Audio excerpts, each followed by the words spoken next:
সরকারি চাকরি করিয়ে দেওয়ার নাম করে টাকা আত্মসাৎ, প্রায় 15টি অ্যাডমিট সহ অভিযুক্তকে গ্রেপ্তার করল তমলুক থানার পুলিশ। আগামী 30শে নভেম্বর থেকে রয়েছে পুলিশ বিভাগের ভর্তির লিখিত পরীক্ষা।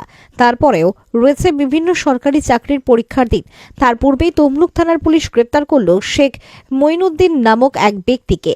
জানা গিয়েছে অভিযুক্ত ডিস্ট্রিক্ট ড্রাগ লাইসেন্স অফিসের গ্রুপ ডির কর্মচারী, বাড়ি রায়গঞ্জ। তমলুকে চাকরি সূত্রে সরকারি আবাসনিক থাকতো। গোপন সূত্রে খবর পেয়ে পুলিশ তার আবাসনে গিয়ে তাকে পাকড়াও করে। তার বাড়িতে 15টির অধিক অ্যাডমিট কার্ড পাওয়া যায়। সেই মুহূর্তে তাকে পুলিশ গ্রেপ্তার করে। আজ দুপুর 2টোয় তাকে তমলুক আদালতে পেশ করা হয়। পুলিশ 7 দিনের রিমান্ডের আবেদন করেছে। ভাই, সরকারি চাকরি দেওয়ার নামে কাউকে টাকা তুলছিল? না না, তাহলে তোমাকে কেন ধরলো পুলিশ? অ্যাডমিট পাওয়া গেছে, ভুল কথা, একাধিক অ্যাডমিট পাওয়া গেছে কেন? ভুল কথা, দুটো অ্যাডমিট পাওয়া গেছে। এটা কাদের অ্যাডমিট? এটা কাদের অ্যাডমিট? আমার মাসির ছেলে, আমার মাসির মেয়ে। কোন পরীক্ষা? আমরা আমাদের সোর্স মাধ্যমে একটা খবর পেয়েছিলাম যে একজন ব্যক্তির কাছে অনেক অ্যাডমিট কার্ড আর আরও অনেক সরকারি সার্ভিস আর পরীক্ষার নিয়ে ডকুমেন্টসগুলো রয়েছে।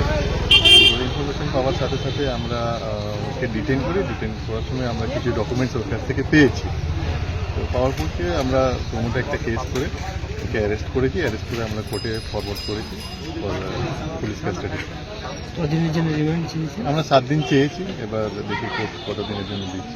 এর সঙ্গে কোনো কি চক্র লুকিয়ে রয়েছে বলে মনে হয়, বা সেটা রিমান্ডে জানা যাবে? আমরা তদন্ত করে দেখছি। রিমান্ড পিরিয়ডে আমরা জিজ্ঞাসাবাদ ফার্দার করবো, আরও সার্চ অ্যান্ড সিজার যদি মনে হয় আমরা এটা করবো।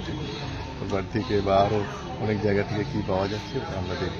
সামনেই তো পরীক্ষা, 30 তারিখ পুলিশের পরীক্ষা।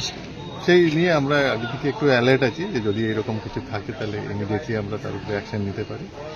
তো আমাদের অ্যালার্টনেস ছিল, আমরা খোঁজ খবর রাখছিলাম, এর মধ্যেই একটা ইনফরমেশন পাওয়া গেল, পাওয়ার পরেই আমরা অ্যাকশন নিয়েছি।